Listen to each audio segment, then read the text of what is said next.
Hello, my name is Mr. Sherwood, and I wanted to take this moment to thank you for participating in our virtual Back to School Night program. So I'm going to be spending a little time today going over some of the information from my classes. So I'm going to be presenting a presentation for you. And so well, again, welcome to Back to School Night 2021. I know it's a little weird being virtual like this, but we do what we have to do in these circumstances. And so, again, I'd like to thank you for logging in and checking out my video, showing that you have an interest in your students' education and in their teachers and all things of that nature. So, to start off, we'll talk a little bit about myself. So, I graduated from Montclair State University with a BS in Biological Sciences education. And I'm very proud of this fact because Montclair is well known as one of the best teacher preparation colleges, definitely in New Jersey, if not in the entire country. And so there's a lot of pride being a Red Hawk because of everything I learned and everything that I experienced while attending that school. I began teaching in the fall of 2010, and I taught in a few districts until finally coming to Cliffside in 2015. And so I've been very fortunate and very happy teaching here in Cliffside, and I have um, enjoyed myself very thoroughly. I've met many interesting and good people, both in terms of teachers and students, and it's just been a great experience. I returned to Montclair State University a couple of years ago in order to earn a certification to teach students with disabilities. So now I am not only a biology teacher, but I am also a special ed science teacher as well. And so I teach a full assortment of different types of classes because of my two certifications. So when it comes to teaching philosophy overall, I follow two main ideas. The first idea that I follow is firm but fair. So when I develop all my expectations and all my rules and all my procedures for class, I keep in mind that I'm going to be firm with students in that this is what I expect, but I'm also fair, recognizing that everybody is human, everybody make mistakes, things happen. And so that attitude has been very positive for me and it's worked for me based on my natural personality. And I've created many, many good relationships with both students and other teachers because of that fact. In addition to firm but fair, I also believe in empathy and kindness. I believe that there's no reason to be mean spirited for no reason. So I am typically very kind to people and with my students. And I feel that the students very much respond to that because there's no pressure and they don't feel pushed, forced against a wall, so to speak, in terms of our interactions, which is very helpful. So overall, for my teaching schedule this year, I teach three courses. All right, I teach biology, I teach biology seminar, and I teach the zoology animal behavior class. So the biology and biology seminar are similar yet different at the same time, and zoology is a completely separate type of course. So when we look at biology, biology is a state mandated course for graduation. It is the first course in our catalog for science here in the high school, and so all students have to take biology. Depending on the level that a student is at and their aspirations for the future would determine what level of the class they will take. Biology seminar is the lowest model.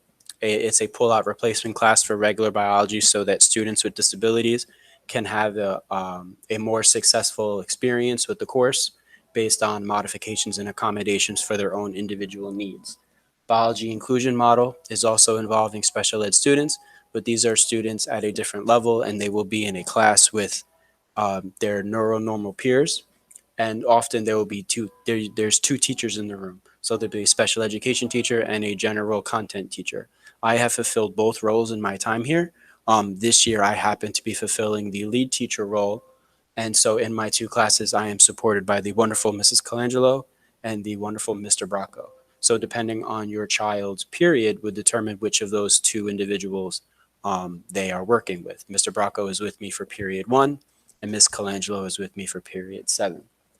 The biology neuronormal is another way of looking at the college prep biology class. Um, and so from there, you also have biology honors. So honor students can take that course. And when students reach their junior or senior year, they'd have the opportunity to take AP biology, which is the highest level of biology and is more akin to college level material and is very difficult.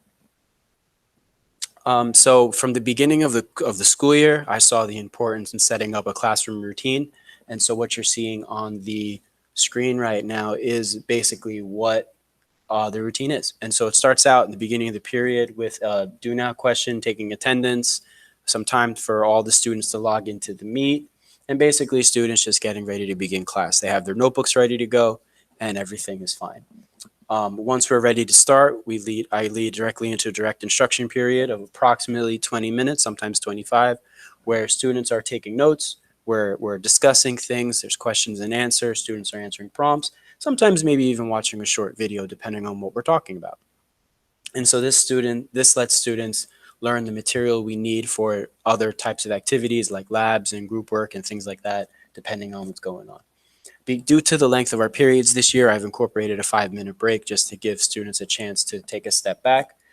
So a checkpoint question is often involved with that to see if students are understanding the lesson. When they return from break, they're working on independent work. So that could be web quests, video assignments, articles, computer simulations, anything that is meant to help fortify the material that was discussed in the direct instruction period to help students understand what we're talking about, what we're working with at the time. If you look at my expectations are very much along the lines of many of the other teachers that teach here, as well as just general ideas for students to be successful. So things including logging into Google Meets, having a notebook, giving effort and trying their best on all the assignments, and just following due dates and checking their own grades. In terms of a grading scale, our department here at Cliffside Park High School follows a universal scale, meaning that we all grade material in the same fashion. So overall, we have a 60-30-10 breakdown. 60% of their grade is going to be assessments, so things like tests and labs, very large, complicated web quests, things of that nature.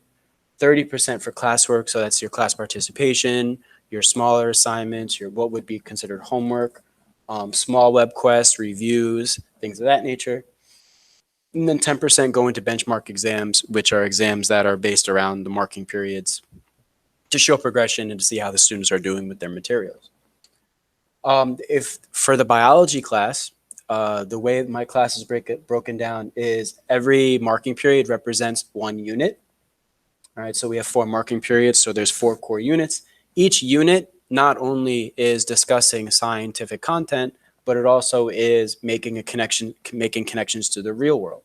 Okay, so for right now, we are marking period 1. We're talking about cells and world health, and you can see we'll move on to genetics in the wintertime, then into evolution in like March or so, and then ecology and preserving the environment in spring and the end of the school year.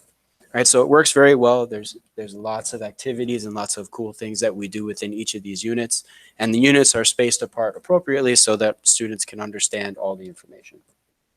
If your student has me for zoology, zoology is a much different situation because zoology is a half-year elective. Right, so students can take this elective when they're juniors and seniors due to the fact that they need to take biology and chemistry first as prerequisite courses for these electives. So when students take zoology, they are studying the animal kingdom. All right, we start at the bottom with the most basic animals, which are sponges, and then we work our way all the way up to mammals by the end of the semester. Marking period 1 is more based on invertebrate type animals, and marking period 2 is more based on vertebrate type animals. When students finish the semester course of zoology, they move over to a forensics course, right, which is taught by another instructor. And then we flip the 2 groups. So the group that had the forensics class in the fall would then have me in spring, would then have me switch and then be in spring. Okay, and so that's how that works. And then finally, to wrap up my little presentation here, just would like to talk about some of the other things that I do besides teaching. So overall, there are 4 activities that I work with as an advisor in some fashion or another. The first one being the sophomore class, so the class of 2023. And then we have the GSA, which is our Gender Sexuality Alliance Club. Okay. I am a co-advisor for the drama club this year. All right, so we're going to be getting started soon with those kinds of things. And we might not be running it this year, but I also run the Science League. All right, so the Science League is a competition-based club where students who are interested in scientific fields can go against competition of students from around the state. and work to see how we compare to them and things like that. And that about does it for my presentation today. So I would like, once again, I'd like to thank you all for tuning in and watching my video. Um, it means a lot to me that people are interested, right, and want to hear what the teacher has to say, both about their schedule and themselves and things like that. So I hope everyone has a good night. I hope everyone is well and healthy, and everyone take care and take care of the people around you. Thank you.